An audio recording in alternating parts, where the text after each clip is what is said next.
Harry Potter and the Nightmares of Futures Past.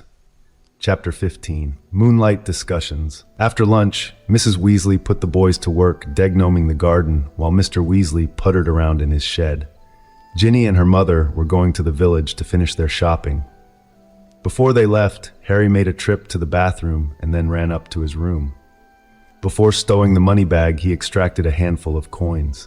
When he came back down, Mrs. Weasley was alone, putting away the last of the dishes. "Here," he said, handing her some galleons. She frowned. "It's for my share of the food this week," he said. "Harry, you don't need to do that," she protested. He sighed. "Mrs. Weasley, you did promise, remember?" "Harry, that's very nice, but it's really not necessary." Harry frowned. He didn't think he was going to have to refight this battle. "Mrs. Weasley, I appreciate everything you and your husband have done for me, but I'm really not going to feel comfortable about staying here if you won't let me help out a bit." The matriarch of the Weasley clan gave him a long, measuring look. "Why is this so upsetting to you, Harry?" He debated using his trump card, but his desire to avoid repeating this argument every week squashed his sense of fair play. "Well, my aunt and uncle were always after me about being a freeloader. I couldn't tell them about my vault, or else they'd have taken it all, but it always stung that they were just a little bit right about me." Mrs. Weasley's face got a little red, and her mouth opened to say something, but she stopped herself and took a deep breath. "All right, Harry, if it will make you feel better, but only 2 galleons. I don't think you realize how much a galleon is worth, but that is more than enough to cover what you could possibly eat." "Money sitting in a vault isn't doing anyone any good," he replied, shrugging. "Harry, you might need that money someday. You really need to think about your future." "I do," he said softly. He was proud that there was no tremor in his voice, but she still looked at him oddly. He beat a hasty retreat to the garden and began flinging gnomes with Ron and the twins. Percy begged off, saying he had something to work on, and stayed up in his room. That would later prove to be a mistake. "So what do you plan?" Ron asked Harry as he spun a gnome around and heaved it over the hedge. Harry blinked. "What do you mean?" He'd been eyeing a beetle crawling through the dirt with some suspicion. Fortunately, it didn't have any unusual markings around its eyes. "About Percy." "Ron, full sentences in the Queen's English, please," Harry said as he grabbed another gnome. The youngest Weasley boy rolled his eyes while his older brothers snickered. "What are you planning to do to get even with Percy?" "For what?" "Harry," Ron said, aghast. "He ratted you out to Mum and Dad." Harry shrugged, uncomfortable at being reminded about the scene with Mr. Weasley. "Well, I was being kind of stupid." "You didn't do anything that bad," Ron disagreed. "Besides, that Pratt couldn't wait to get you in trouble. If you aren't going to do anything about it, then I will. He gets away with that, he'll be worse on the rest of us." Harry was a little surprised. He remembered the tension between Percy and his family, and how he never really got on very well with his brothers. He hadn't realized that the rift ran back this far or this deep. He pondered this until his thoughts were interrupted by the twins. While normally we'd agree with anything that involves punishment, for perfect prefect Percy. Impressive that. Can you say it 3 times fast? "Back on topic, oh brother of mine." "Right, sorry. While normally we'd agree, we can't let you do it, Ron." Ron scowled at the twins. "And why not? Because Ickle Jin called it first." "Brings a tear to my eye, George." "That it does, Fred." "Ginny?" Ron asked incredulously. "If you didn't notice," Fred said, fixing Ron with a gimlet eye, "Mum gave her a bit of a talking to while they were clearing up, and Harry was upstairs. She went on about how Ginny needs to not encourage Harry to take her places and not take advantage of him being a nice bloke." Harry winced, thinking about the wand he'd bought her. Mrs. Weasley didn't know about it. Not yet. "By the time Mum was done with her," George continued, "Ginny looked like she was going to cry. So when she followed us out here, we were prepared to offer brotherly comfort." "Of course she wanted none of that," Fred chuckled. "She'd just put on a face like a wet weekend to satisfy Mum. She came out to see us on Calling Dibs, and for some technical advice," George supplied helpfully. "Yes, quite," Fred agreed. "Anyway, I took her up to our room and we discussed some possibilities." "While I distracted Mum," George interjected. "And quite nicely too," Fred agreed amiably. "Anyway, she gets first shot at the Burke. Now, if she muddles it, Fat chance of that, oh brother of mine. Indubitably. But if she does, then we'll let you take a crack at him. How come you two aren't queuing up for the opportunity? Harry asked, grinning for the first time since he'd returned from Diagon Alley. Well, it's not much fun anymore. Not terribly much anyway. We've done just about everything we can think of. Though if a new opportunity shows itself, rest assured we will pursue it post-haste. Harry chuckled as they returned to routing the gnomes from Mrs. Weasley's vegetables. When they were done, they got their broomsticks out and played a little 2-on-2 Quidditch. While Harry was a good flyer, he couldn't throw a quaffle to save his life. The twins absolutely destroyed him and Ron. It didn't help that Harry often found his eyes wandering toward the 2-track lane that eventually led to the village. He wasn't completely aware of what he was doing until he saw a heavily laden Mrs. Weasley and Ginny return. A heartfelt sigh of relief made Harry chide himself for his paranoia. They reluctantly called a halt to the game as the light failed. Locking the brooms up in the shed, the four of them walked back to the burrow. Harry noticed Ginny was rather quiet through dinner, though she did shoot a few glares Percy's way. He wasn't sure if anyone else noticed, but the normally boisterous family was a trifle subdued. He jumped up to help Ginny clear the dishes, avoiding Mrs. Weasley's eye. Unfortunately, Ginny didn't say much either, and when they were done, she retired to the couch with a book. Harry let Ron talk him into a game of wizarding chess. Harry's abysmal play rose to new heights of incompetence that evening. Between his resentment over the aftermath of the Diagon Alley trip and Ginny's silent treatment, he was barely able to remember how the pieces moved. After losing his queen, Harry stretched, twisting his neck back and forth. That gave him an excuse to look toward the couch. Ginny looked up just then and their eyes met. She frowned and looked down at her book. 3 moves later was checkmate. Harry shook his head when Ron asked him if he wanted a rematch. He went upstairs to go to bed. Instead of biting back a scream, Harry awoke with a sad sigh. He stared up at the ceiling of Ron's room and blinked rapidly.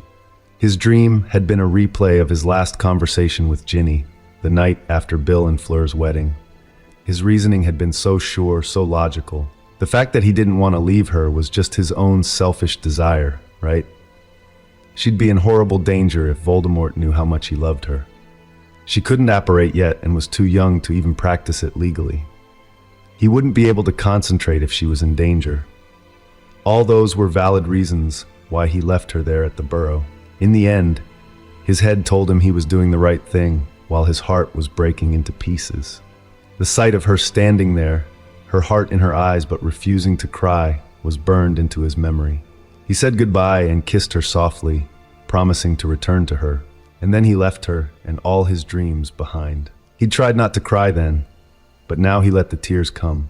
He wept silently for what had been lost and raged at himself for his stupidity. He'd let her down that day, and she died slowly, painfully, knowing he'd broken his promise to her. Harry rolled onto his side and curled up into a ball. He couldn't stop shaking. The dream had felt so real that he wondered if his entire journey into the past had just been an elaborate delusion. Had he truly died in the scorched ruins of Number 4, Privet Drive? Maybe Hell is coming back and realizing that these weren't the same people. Not really.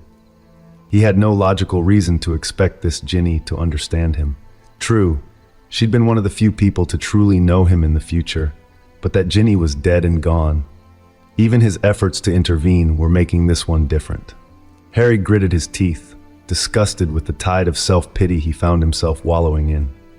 This wasn't about him, this was about them, making the people he cared about safe in this reality. When all was said and done, and all his manipulations were revealed, they'd likely want nothing more to do with him. He was no better than Dumbledore, manipulating the people around him for the greater good without consulting them first. He remembered how angry he'd been when he first heard the entire prophecy. He had no idea at the time that he'd eventually prove to be a complete hypocrite. Anger did what no amount of self-control could do, and dammed the flow of tears. Eventually his breathing slowed, and he got control of himself. Well, there's no way in hell I'm getting back to sleep after that, Harry thought with a sigh and pulled on his dressing gown. He slipped out of the room and down the stairs to the hall bath to wash his face.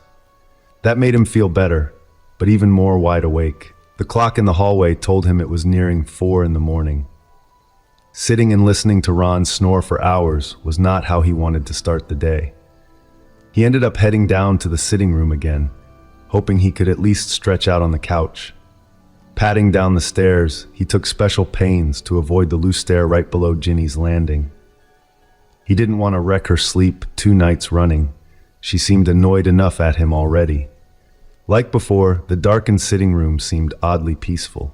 He sat on the couch and took a deep breath, trying to relax. He was finally starting to loosen up a little when he noticed hints of motion outside the darkened windows. Harry was on his feet in an instant, pulling the wand from inside his dressing gown. He kept the lights off as he crept up to the door. He eased the ancient latch open slowly enough to avoid any noise and slipped outside. The grass was slightly damp under his bare feet as he slipped around the garden and toward the orchard. Something large was moving quickly through the air, but it wasn't until it flashed past a patch of dimming moonlight that he saw a flash of red and made the connection. Harry sighed, releasing the breath he'd been holding. He turned and started walking toward the door when he heard a gasp. "Harry?" Cursing silently, he turned back around. She hovered above him, wearing a t-shirt and a pair of shorts, the moon painting silvery highlights in her hair. "This isn't my Ginny," Harry reminded himself again, but he knew that wasn't completely true. If the words of his future self were honest, then he was still partially of this reality, and this was partially his Ginny. But that still didn't mean she would mean the same to him, did it?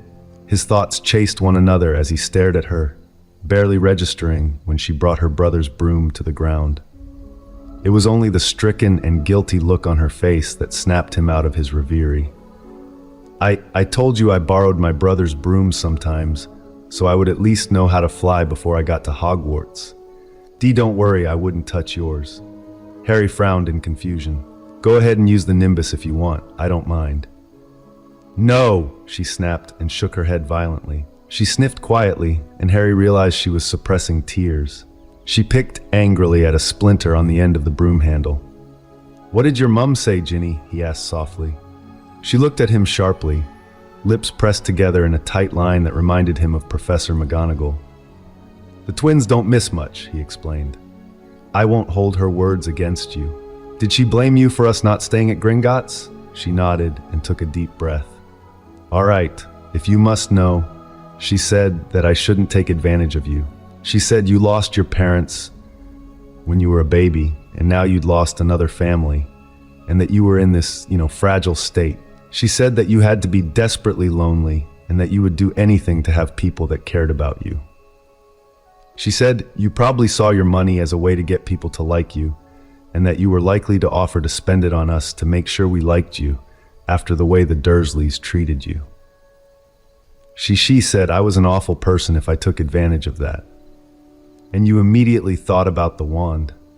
"It wasn't a question," she nodded. "I didn't say anything because I knew you'd be mad, I told, and I didn't want to start another row right after Dad talked to you. But I feel really guilty now. I never should have let you." "Bollocks!" Harry snapped. He knew Mrs. Weasley meant well, but she'd really hurt Ginny with her words. "Are you a whore?" Ginny's head snapped up, and for a moment, Harry thought she was going to slap him. Still, angry Ginny was easier for him to deal with than that stricken look she'd been wearing. "How can you say such a thing?" she hissed. "Are you for sale?" he asked coldly. "Because the girl I've been writing to all last year isn't. She didn't write all those letters complaining about having old clothes or trying to get me to buy her presents. You helped me at King's Cross and agreed to write when I was just another scroungy-looking first year. It was my idea to leave Gringotts, and it was my idea to get you a new wand. Your mum was right about some things and dead wrong about others. Maybe I'm lonely. Maybe I do think you Weasleys are a brilliant lot. Most of the time anyway. But I'm not daft enough to think I can buy you off. At least not with galleons." Ginny swallowed, her anger forgotten. "What do you mean by that?" she asked, her voice little more than a whisper. "A different type of coin is needed. Friendship, caring, trust, though I haven't done too well with the last one, it seems." He frowned. "Ginny, if you hadn't pushed your brothers to come get me when you did, there's a good chance I'd be dead right now. I made a mistake and almost paid for it with my life. Only you and your brothers saved me from my own stupidity. Next to that, a pile of galleons means nothing at all. Please, Ginny, don't let what your mum said make you second-guess yourself. I trust you, so please trust yourself." She let out a sigh, but he noticed her shoulders relaxed a bit. "You know Mum is going to pitch a fit when she sees that wand." "I'll deal with it. Dad will probably agree with her." Harry sighed. He was right when he got after me yesterday, but I think I can handle it if I know I'm in the right this time. She looked at him curiously. Harry smiled. "If we were at Hogwarts and you saw someone sneaking up behind me with a wand, getting ready to curse me, what would you do?" I found this spell written on the flyleaf of one of Uncle Gideon's old school books. It's called the Bat Bogey Hex, and it sounds absolutely gruesome. I figure I might try that out on them. Harry smiled, nodding. "And that's what I'll argue. Your parents and I have a little agreement we made while I was in St. Mungo's regarding security expenses. I think I can skate on that." Ginny looked thoughtful. "This is all rather odd, isn't it? Are you really expecting that many problems?" Her voice took on a slightly worried tone. It hurt, a little, to hear it coming from such a young girl. Harry sighed. "We never did get to have that long talk with Ron yesterday, did we? We definitely need to make the time for it today." "Have you been up all night?" Ginny shrugged. "Almost. I got a couple of hours, but I wasn't sleeping well." She looked at Harry's pajamas and dressing gown. "You're up early as well. Do you have trouble sleeping?" "A bit," Harry agreed ruefully. "It's sort of tied in with other things." Ginny looked confused but didn't press. "Are you hungry? If you want to stow that broom, I can throw something together." Ginny nodded happily, and Harry went inside and turned up the lamps in the kitchen. Mrs. Weasley was a little shocked when she came downstairs to find breakfast almost ready. Harry waved off her protests, saying he wanted to practice some of the household magic Ginny had been teaching him about. Most magical stoves required a tap from a wand to activate, which protected young children, but since it didn't involve actual spell casting, it didn't count as underage magic. Harry cracked a couple of eggs into the frying pan, and then pulled a tray of muffins from the oven as the yolks sizzled. Ginny poured her mother a glass of chilled pumpkin juice. She'd had time to cool off from their conversation, and it probably helped that he'd reassured her that he didn't think Mrs. Weasley had said those things to be hurtful. Working together to prepare a meal had been a strangely comforting experience. Cooking for the Dursleys had been a solitary occupation, save for when his aunt decided to stand over him and criticize his efforts or yell at him to go faster. Ginny worked around him as he manned the stove, handing him ingredients as he needed them and bringing food to the table as soon as he'd plated it up. All the while, she sang along with the wizarding wireless network under her breath. Not once did they get in each other's way, nor was there a single miscue during their strange duet. Harry found it oddly relaxing, and a small part of him began looking forward to the Yule Ball. The other Weasleys gave him some odd looks as they came down. Mr. Weasley was rather amused and peppered Harry with questions about Muggle cooking. Percy just blinked at his mother's fond smile and sat down, frowning. The twins sniggered at Ickle Harrikins and Gin Gin until Ginny accidentally spilled a gout of hot tea on Fred's lap. Ron looked at Harry thoughtfully, then shook his head and scowled. "What's the matter?" Harry asked Ron quietly as he and Ginny finally sat down with their plates. "How long you been up, mate?" Harry shrugged. "A few hours." "You're not sleeping again, are you?" "I'm fine, Ron," Harry said flatly.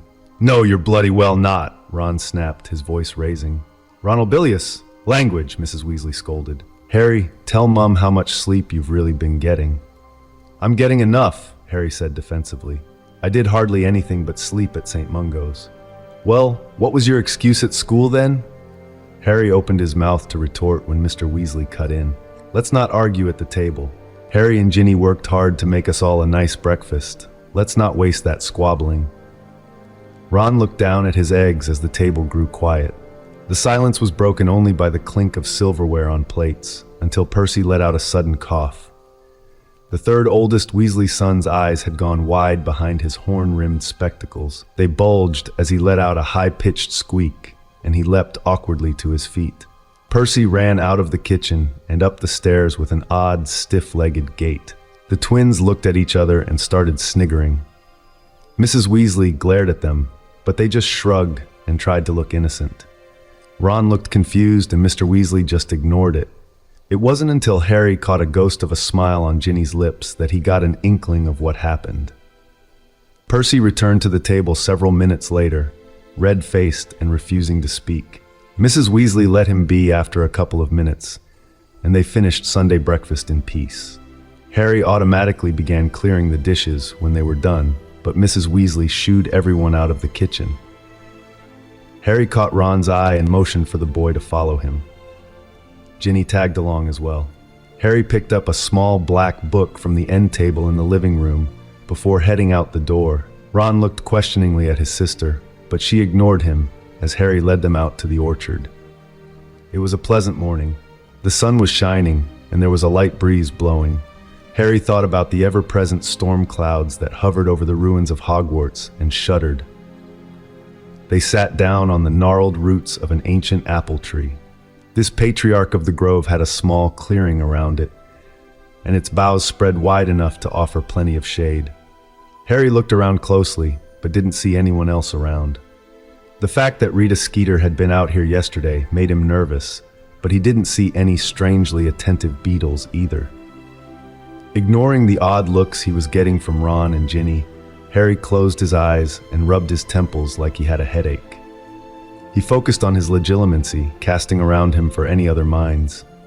Ron's presence was radiating a bit of anxiety, but Ginny's was oddly serene.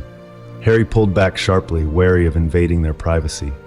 "Harry?" Ron's voice made him open his eyes. He didn't really have any business getting frustrated with his friend. He was keeping a lot from him, and what he did reveal would have anyone with half a brain worried. "All right. Yes, Ron, there is something going on. There is a lot going on. I want to tell you both about it, but I can't right now." "It's not," he said quickly, seeing Ron start to scowl, "a matter of whether I trust you. I do. I trust the two of you as much as I trust anyone. I know you'd never willingly betray me or repeat anything I told you in confidence. It's more a matter of whether you'd be allowed to keep those secrets." Harry held up the book, Occlumency, the Hidden Arte. "Hermione came through for us. She figured out what Snape has been doing. It's called legilimency, and it lets him read minds and go through people's memories. That's how they found out about the restricted section." Ron sat back on his haunches. "But I thought Professor Dumbledore warned you off?" "I think they are both in on it, or at least sharing information. I've also gotten that weird feeling around Dumbledore at times.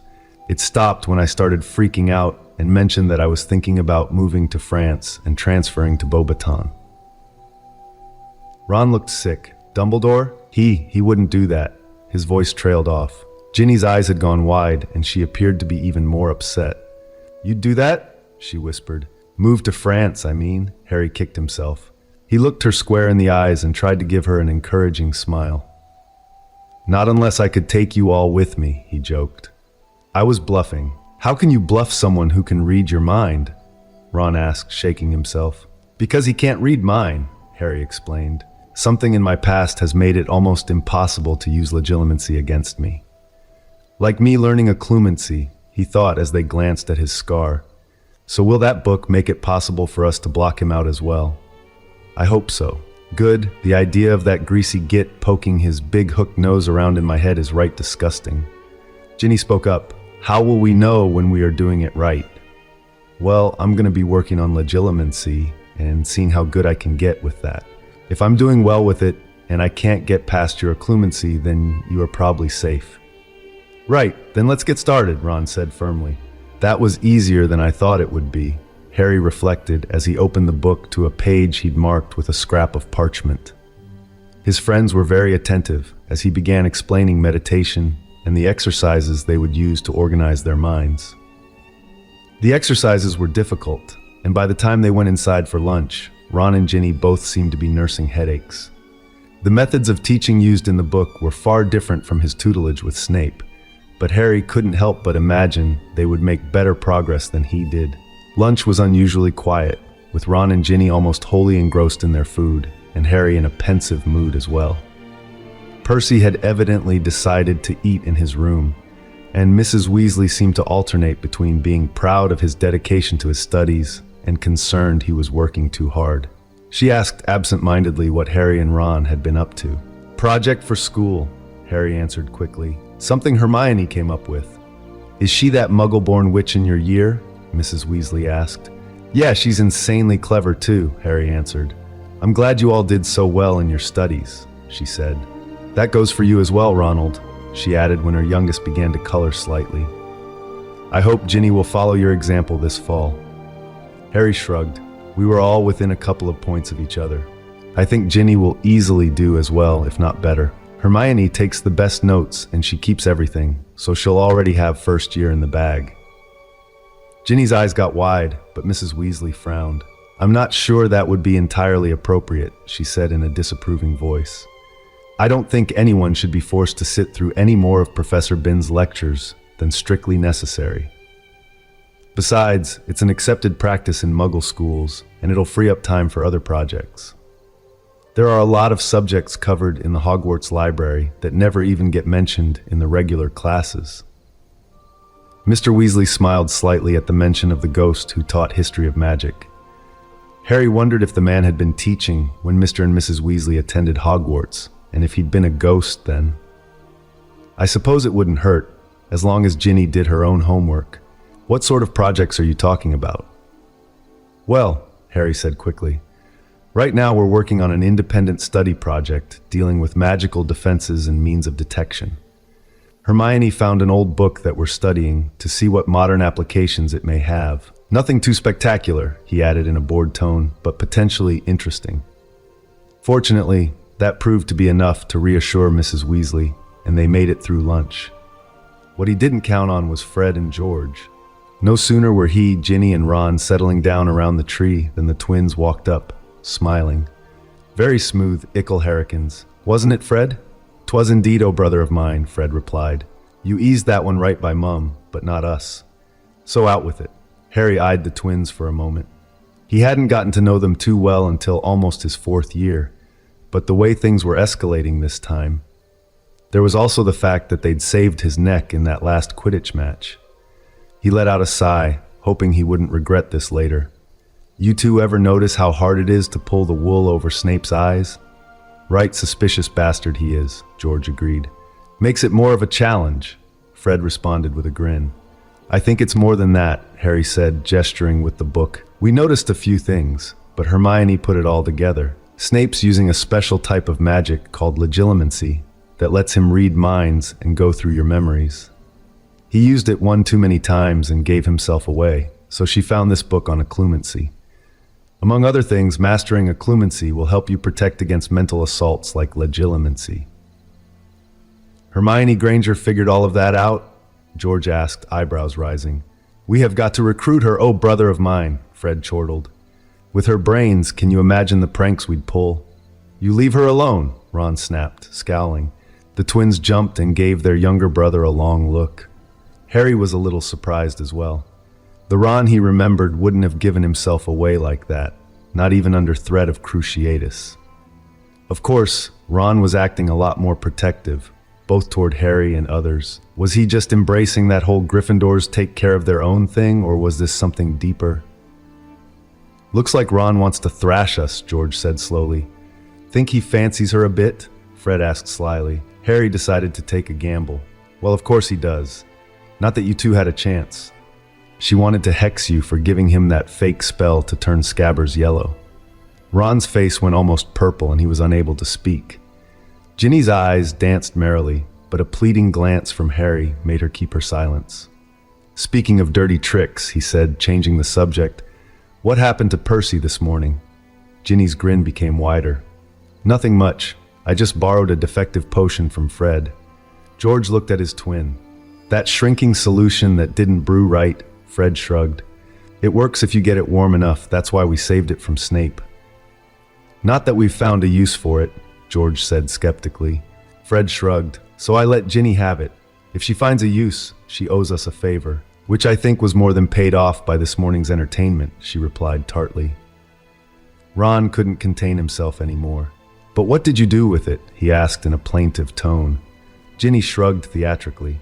I soaked a pair of his Grundies with it. Body heat was more than enough to activate it.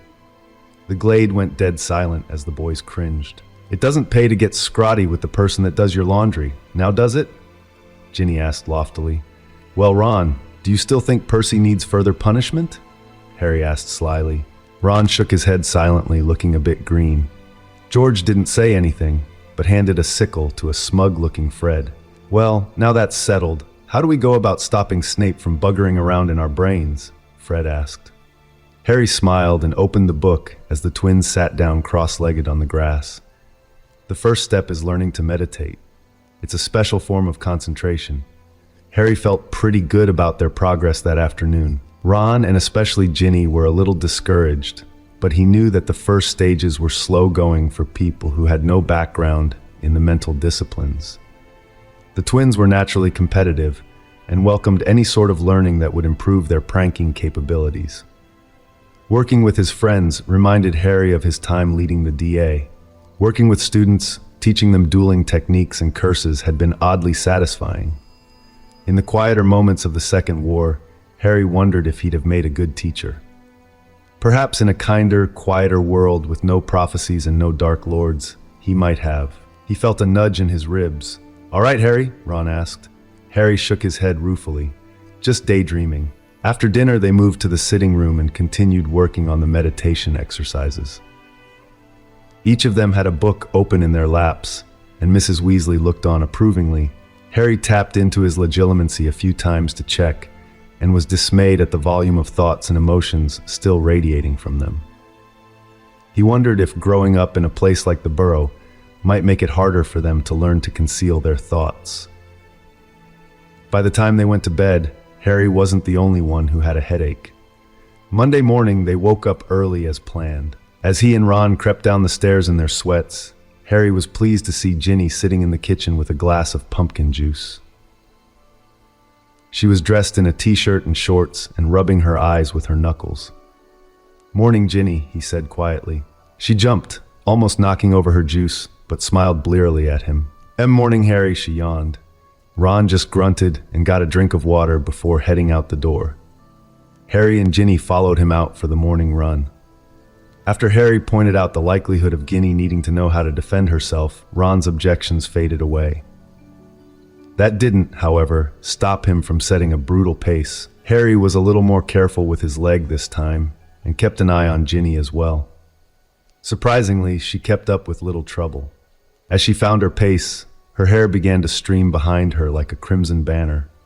Harry found himself slowing a little, allowing her to pass him.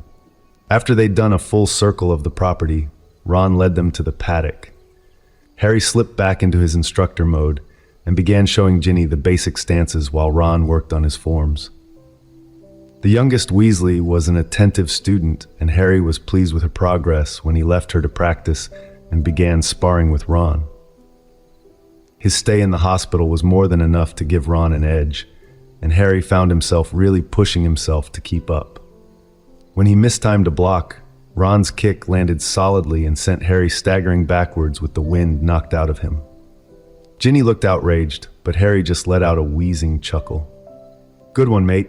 On the next exchange, Harry ducked under Ron's punch and swept his feet out from under him. Ron let out a squawk as he tumbled to the ground.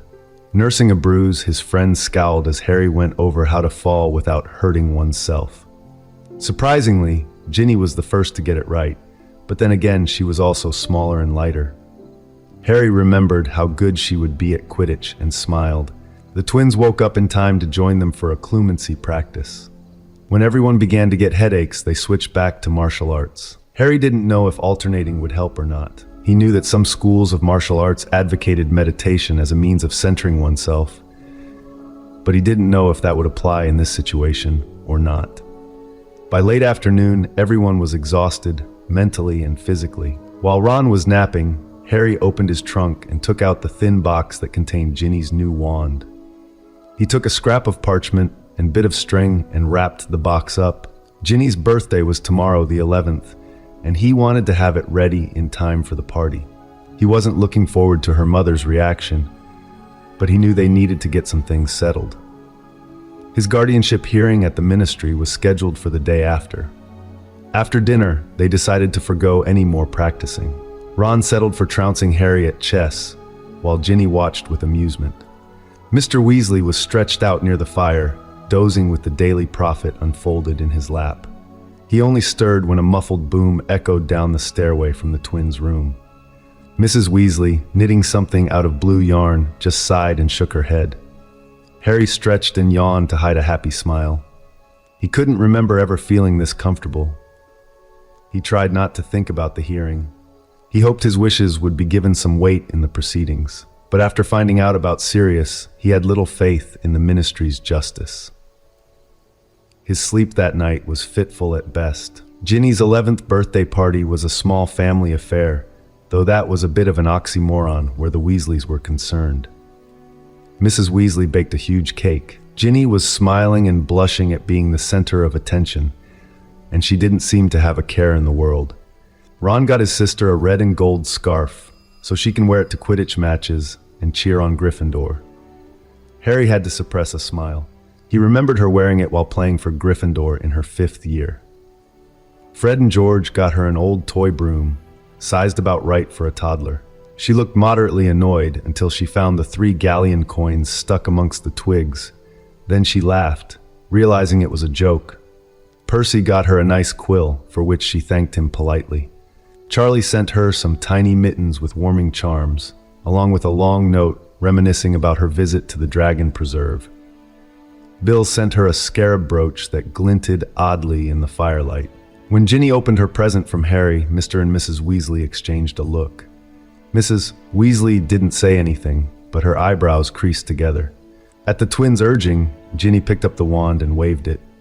A gout of red sparks poured from the end, sending motes of light bouncing through the kitchen. Fred and George cheered, but quickly subsided under their mother's withering gaze. When everyone finished their cake, Harry got up and helped clear the dishes before anyone could object. He wanted to make sure he stayed near Ginny before Mrs. Weasley started in on her. She gave each of her sons a look, and they excused themselves from the kitchen with slightly worried expressions. Ginny didn't say anything, but Harry noticed the muscles at the back of her jaw tightening up. He felt Mrs. Weasley's eyes on him, but Harry avoided her gaze as he collected the silverware. Mr. Weasley didn't look very pleased either, and as his eyes traveled from his wife to his daughter, he let out a sigh. "That was quite a display, wasn't it?" he asked quietly. Mrs. Weasley's frown deepened. "Harry, if you'll excuse us, we need to talk to Ginny." Harry finished rinsing off a plate and wiped his hands with a dish towel. "If this is about the wand, I don't think that would be a good idea. I promised Ginny I would talk to you if there was a problem." Mrs. Weasley grimaced and gave her daughter a furious look before she turned back toward Harry. "Harry, I understand things have been difficult for you, but you mustn't let—" "I'm sorry you feel that I have been taken advantage of," Harry interjected coldly. "It's sad that you have so little faith in your daughter. After our discussion on Saturday, I was hoping we wouldn't have to have another argument about the second item you and Mr. Weasley agreed to." Mrs. Weasley drew back like she'd been slapped. Mr. Weasley put a hand on her arm, but spoke to Harry in an even voice. "I don't see how Ginny's wand would be a security expense, Harry. How much of a response did your grandmother's wand give you, Ginny?" Ginny wouldn't meet her mother's eyes. Instead, she turned toward Harry and answered. "I got a couple of sparks out of it once," she said softly. Harry nodded at her, smiling to reassure her, then turned back toward her parents. Using a wand that isn't attuned to her magic is possible, but it makes everything much more difficult. I don't want her going to a place like Hogwarts with any kind of handicap. It simply isn't safe." Mrs. Weasley shook her head. "Harry, it isn't." Harry cut her off. "It isn't that dangerous. I didn't get my arm broken by a troll that was let into the castle. I didn't have to kill a professor that was possessed by Voldemort to keep him from stealing the key to immortality." He ignored their flinch at the mention of the Dark Lord's name. "But he's gone now, you said." "He's gone, for now," Harry agreed, cutting her off. "But Draco Malfoy is still there, with most of the Slytherins dancing to his tune. I've lost track of the number of times they've started something or tried to hurt me or one of my friends last year. He even had some of his friends assault Neville and Hermione on the Hogwarts Express coming back from Christmas holidays. If the Dursleys hadn't destroyed the evidence, I'll bet we'd find out that Draco or Lucius sent me those doxies to try and get me expelled from Hogwarts." Mrs. Weasley was looking even more upset, but Professor Dumbledore said he has the situation under control. I imagine he thought the situation with the Dursleys was under control as well. Harry spat bitterly, making everyone flinch a little. Ginny's face went red and he patted her arm. "It's all right, but I don't think Professor Dumbledore is really motivated to rein in the worst of the Slytherins. Maybe he's afraid they'll throw in completely with Voldemort if that happens." He shrugged and smiled at Ginny. "Anyone that wants to hurt her is going to have to get through me and her brothers," he said, ignoring the roughness in his voice. "But she's even safer if she has a decent wand and can defend herself. That's why we're teaching her martial arts as well. If you make her take the wand back, I'll just owl Ollivander and then give it to her again when we're in school." Mrs. Weasley was speechless, but her face looked furious, both embarrassed and frustrated. Mr. Weasley squeezed her arm again. "You've given this a lot of thought," he observed quietly. Harry nodded. "Ever since we made our agreement in St. Mungo's. I've also talked to my account manager at Gringotts about having a survey done of the wards here. They should be here sometime after the hearing is settled." He turned directly toward Mrs. Weasley and looked her square in the eyes. "If you and your husband agree to the guardianship, then that's going to paint a large target over this house and everyone in it. I shan't blame you in the slightest if you change your mind about this. It's been a wonderful break, staying here, and I'm sure whoever Dumbledore puts up to petitioning for my guardianship will be at least somewhat appropriate. If all of this, the security and everything else, is going to make you uncomfortable, now is the time to say something." Harry steeled himself. He'd pretty much told the woman off, threatened her family and way of life, and then finally asked if she still wanted to adopt him. Mrs. Weasley responded by getting up from the table and folding him and Ginny into a bone-crushing hug. He stiffened for a moment and then shyly returned it. The angle he was at, he ended up slipping one arm around Mrs. Weasley and the other around Ginny's waist. "Well, since that's settled," Mr. Weasley said, "we should all try to get some sleep. We have an early meeting at the ministry."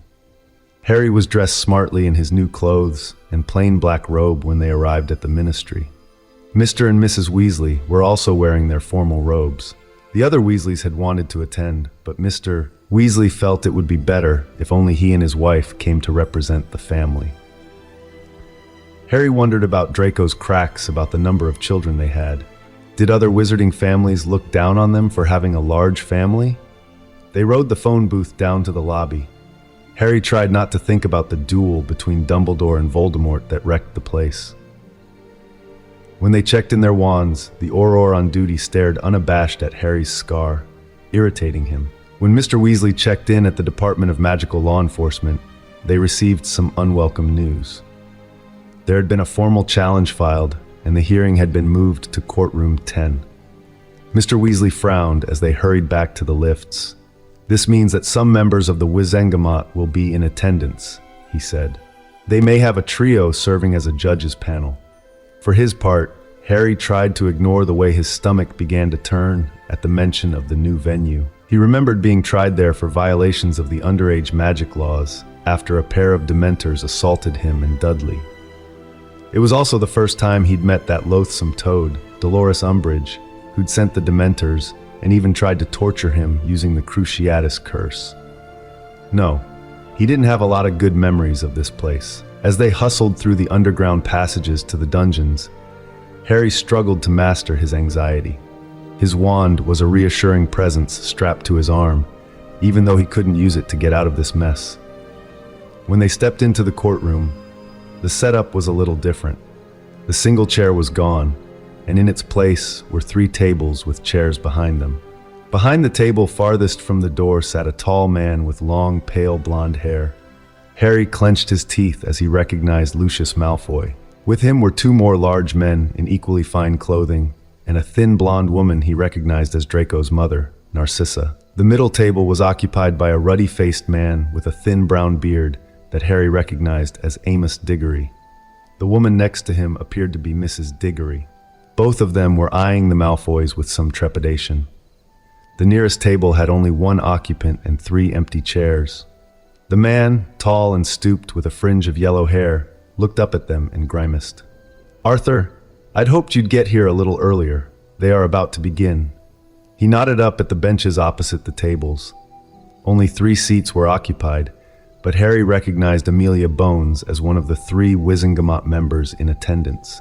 As they hurried to their seats, the tall man spoke again. "Arthur, did you bring those financial statements?"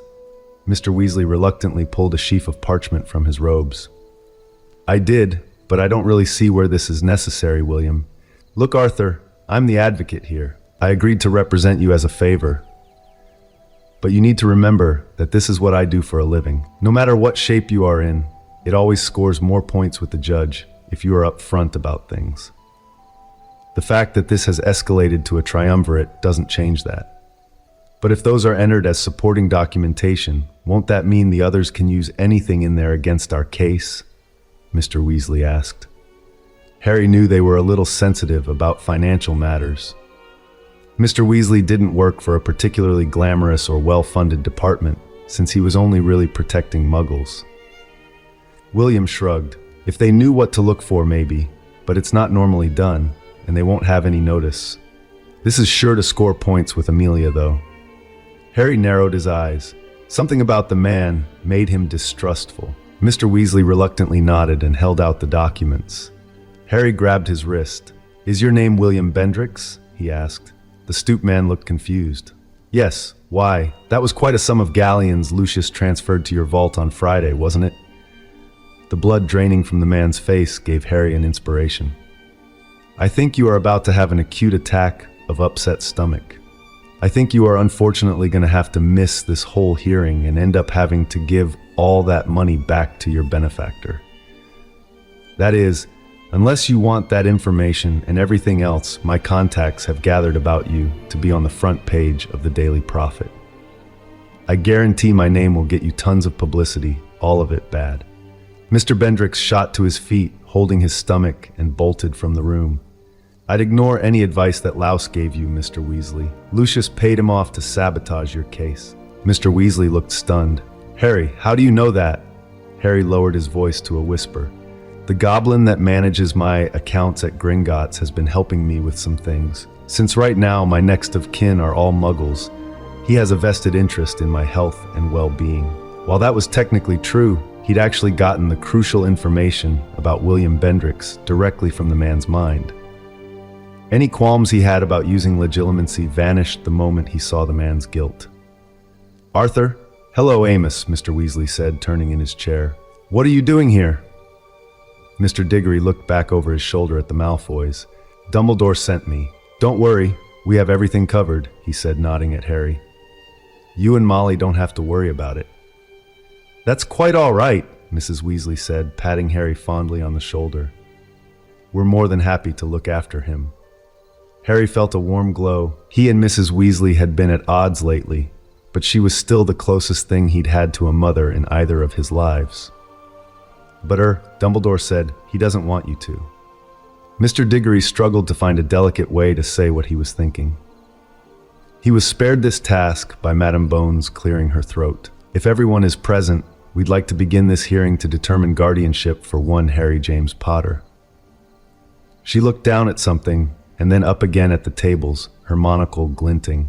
"Mr. Weasley, where is Mr. Bendrix? He's not feeling very well. We can go on without him, though." Madame Bones nodded. "If that is acceptable to you, then we will do so. The court has been presented with 3 petitions for guardianship. The court recognizes Mr. Malfoy, Mr. Diggory, and Mr. Weasley as the applicants. Have any of these parties a desire to withdraw their application?" She looked up and waited, but no one responded, though Mr. Diggory did give the Weasleys a long look. "Very well. We will hear from the claimants in reverse order of their date of application. Mr. Malfoy?" Lucius rose to his feet with practiced grace. "Thank you, Madame Bones," Lucius said with a patrician tone. "It has come to my attention that an icon of the wizarding world has been treated in a less than helpful manner by those who were supposed to have his best interests at heart. After removing a threat that had slain or enslaved so many of us, the boy, little more than an infant, was sent to live with muggles. These creatures did not treat him in any way appropriate to his station. He was kept completely ignorant of his heritage, until the headmaster of Hogwarts was forced to send his brute of a groundskeeper after them to forcibly extract the boy from his captors. He returned to our world woefully ignorant of our ways and customs, and lashed out at many who sought to offer him friendship. He has fallen in with bad company, who only seek to use him for his wealth and fame. My son has made me aware of this travesty of justice, and I found myself moved once I knew the facts of the situation. I would take the boy into my home as a proper fosterling and allow him the opportunity to learn the ways of our culture. He shall have the finest tutors and abundant opportunities to better himself and truly find his place in our world. As Malfoys, we obviously have more than enough wealth to sustain ourselves, and pledge that all of his inheritance shall remain untouched until he comes of age, something I don't think others are willing to do. At the end, he sent a sardonic glare at the Weasleys. Harry found himself impressed by the skill of the man's delivery. The pledge regarding Harry's inheritance was a nice touch, though it sent a chill down his spine. If they weren't in this for the money, then they were obviously just after him. Madam Bones and the other two judges, both older wizards, questioned Lucius about some of the details of his proposal. As they finished, Harry realized why Bendrix had been so adamant that Mr. Weasley enter those financial statements. Those could be used to support Malfoy's claims that the Weasleys were only doing this to get at Harry's money. Amos Diggory's speech was a little less polished. Madam Bones, the missus and I became aware of the situation with poor Harry through some friends at his school. My son Cedric attends Hogwarts as well. He's a good boy and could serve as a fine older brother for Harry.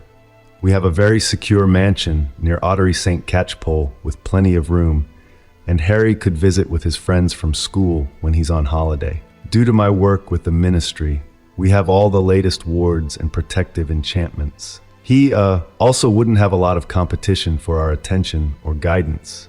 Like I said, we have plenty of space and we'd love to have him stay with us. He cleared his throat, ducked his head, and sat down abruptly. Harry looked back and forth from Mr. to Mrs. Weasley. Mr. Weasley was quickly writing something down on a scrap of parchment. Harry realized with horror that he didn't have anything prepared, as William Bendrix was obviously the one who was supposed to have been speaking. "Will I get a chance to speak to the court, Mr. Weasley?" Harry whispered while Mrs. Bones was questioning Amos Diggory about Harry and Cedric's non-existent relationship. "That's not normally done, Harry," Mr. Weasley whispered back. "Just give me a moment, and I can improvise something." Didn't expect William to. "If you don't mind, I've given this some thought, and I would like a chance to speak to the judges," Harry replied. "Are you sure about this, Harry?" Arthur asked. Harry nodded, and Mr. Weasley slumped in his chair. "Good luck then, my boy." "Who will address the court on behalf of the Weasley claim?" Madam Bones asked. "I will," Harry said, standing up. "Madam Justice, I must object," Lucius called out. "This is not proper procedure for such a hearing." His eyes glinted dangerously, and Harry knew he was cursing Bendrix's absence. "Young man, Mr. Malfoy is correct, and it is not standard procedure for you to directly address the court." "Yes, ma'am, I do understand that. However, Mr. Weasley has granted me the right as his advocate." "Madam Justice, this boy is obviously deficient in his understanding of our laws and traditions," Lucius said, his temper finally beginning to show. "Oddly enough, Mr. Malfoy, there is no regulation disallowing the subject of a claim of guardianship from speaking on behalf of one of the claimants. You may proceed, Mr. Potter." Harry thought he detected a faint smile on her lips. "Thank you, Madam Justice. I did find it somewhat interesting that I would not normally be allowed to speak. Muggle courts are much different when conducting a custody hearing. Perhaps that is because they are more concerned for the child's welfare than his wealth, prestige, or inheritance." That last jab raised some eyebrows on the bench and set the Malfoys to muttering at one another. "But I digress," Harry continued. "It was true that I was raised to be ignorant of my heritage. Thus it was to my great good fortune that some of the first people I met when I rejoined the wizarding world were Weasleys. At first, no one recognized who I was. A kindly family showed me how to get onto platform 9 3/4. As we talked about starting at Hogwarts, I got into a discussion about household magic with their youngest.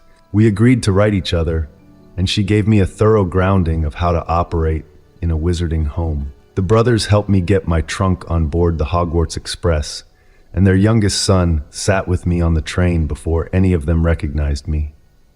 That youngest son, Ron, was sorted with me into Gryffindor, and 2 months later saved my life and the life of another student when a troll broke into the castle.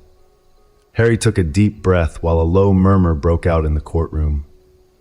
It should also be pointed out that we wouldn't have been in harm's way if it were not for the actions of Mr. Malfoy's son, Draco. If looks could kill, Harry might have died on the spot. He smiled thinly back at them.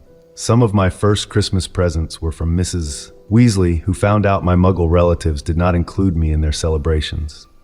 At the end of the year, I made a rather foolhardy maneuver during the Quidditch finals and was only spared a broken neck, or worse, by the quick thinking of Ron's older brothers, Fred and George, who'd made a special point of looking out for me. Harry took a deep breath to steady himself. As you are no doubt aware, things deteriorated rapidly with my Muggle relatives when I returned to their house. This culminated in my receiving injuries that would likely have ended my life.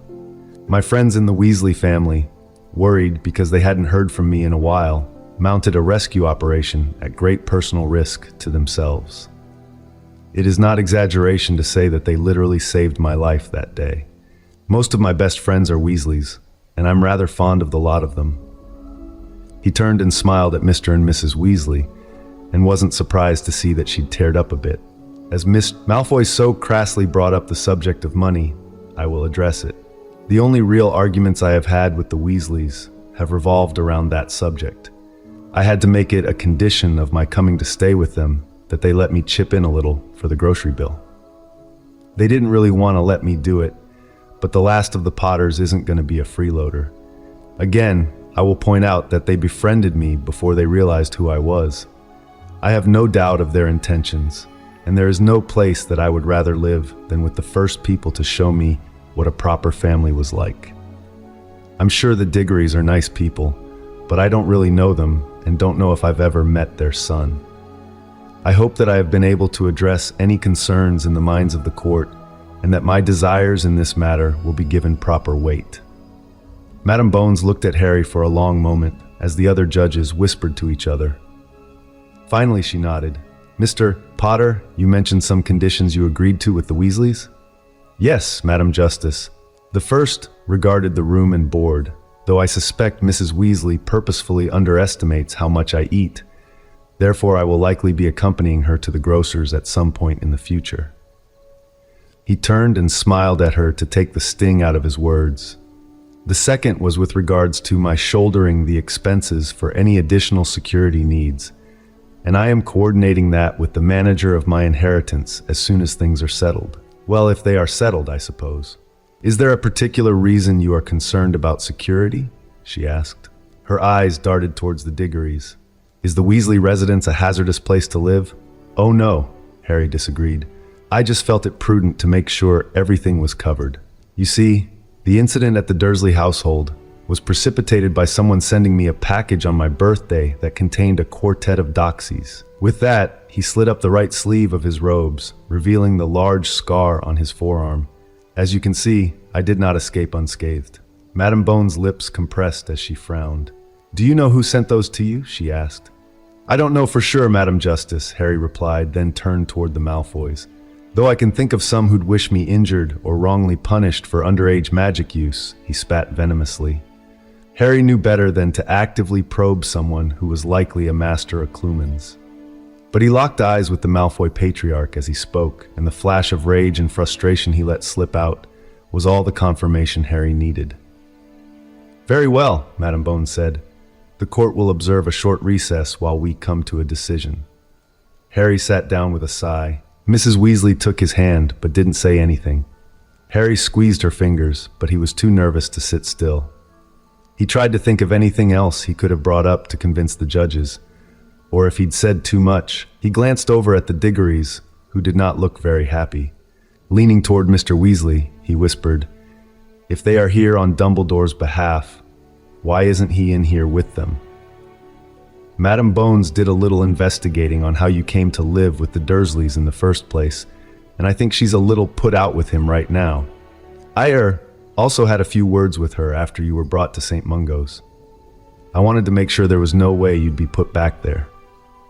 Anyway, when she took charge of the panel, I imagine Professor Dumbledore decided that his presence would hurt their claim more than it would help. Harry nodded slowly, revising his opinion of his hopefully soon-to-be foster father. Just because the man didn't play the political one-upmanship games in the ministry didn't mean he was unaware of them. They sat a while longer, each lost in their thoughts and too intimidated by the forbidding courtroom to break the silence again. Harry jumped when the door at the back of the high benches swung open, and the three judges filed in again. After they settled themselves, Madame Bones spoke. Each claimant to the position of guardianship to Harry James Potter has given valid reasons why their claim should be recognized. Each proposal weighed in with different arguments, different guarantees. It is with no small difficulty that we were able to come to a decision. Harry found himself grinding his teeth. If they give me to the Malfoys, I'll just have to Avada Kedavra them on the spot and tell Madame Bones to pick again.